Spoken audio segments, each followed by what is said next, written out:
Developing tonight, Montana Democratic Senator John Walsh is offering an explanation after he was recently accused of plagiarism for a paper he wrote back in 2007, a paper that helped boost his public profile.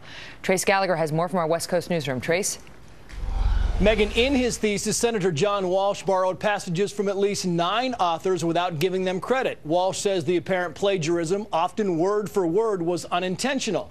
And at the time, he was being treated for post-traumatic stress disorder, and his medication may be responsible. His campaign issued a statement saying, quote, while commanding the 163rd Infantry Battalion in Iraq, Walsh survived hundreds of IED explosions while in a Humvee. Well, now the campaign has corrected that statement, saying it was actually a single IED attack. Senator Walsh also says at the time he wrote the paper, he was dealing with the death of a fellow veteran. Listen.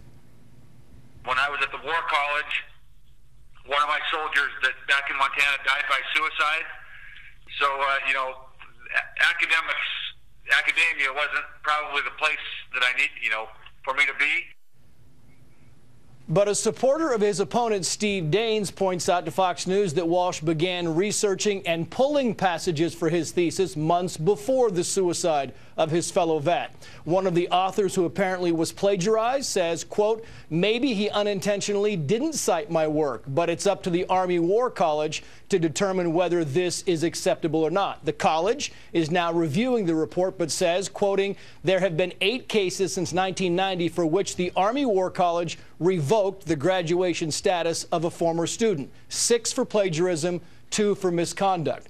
Walsh's campaign says despite this mistake, he is a highly decorated soldier who will continue to fight for Montanans. Megan.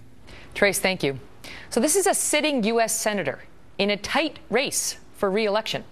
So why haven't we heard more about this? Chris Steyerwalt is our Fox News digital politics editor. Chris, why? Well, one might conclude that there was some bias present in the media. Yes.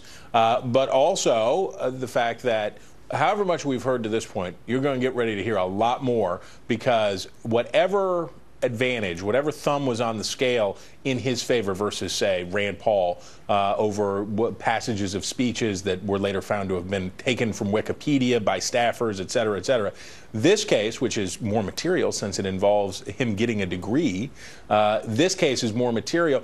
You're going to hear a lot more about it now because they have screwed this up to such a fare thee well. My goodness, you apologize.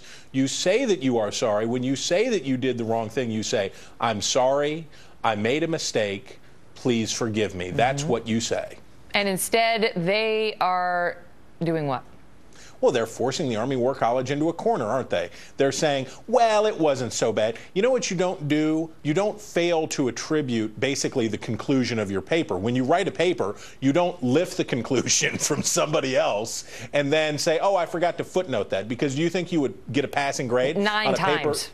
Right, 9 times, and then at the very and say, here is my conclusion. Oh, it came from somebody else. Footnote. You think a professor would accept that? So what he basically did was, by trying to minimize this, he shames the War College, which now has to put out that statement that Trace read that said, oh no, we're tough, we're not messing around. And do you think it would work for them to adopt a position that said that people who had been in difficult combat situations had a different academic standard? No, ma'am. And so what does this change the race? I mean, this could his seat, obviously he's a Democrat, go red because of this? Well, he was looking pretty toasty before. I would say this is bacon now. I would say this is all cooked. I don't know what else is going to happen. Steve Daines, who's running against him, is a mild-mannered fellow, not likely to attack over this. But the size, the magnitude of this error and how it relates to the core part of his biography, I would say this will probably scupper this campaign. Bacon. Thanks, Chris. Well, people love bacon. They do. They do. A turkey bacon, in my case. Anyway. Okay. Up next, a powerful finale to the saga of a woman sentenced to death for being a Christian in a Muslim country. Have you heard the update on Miriam Abraham? Tony Perkins with the must-see story.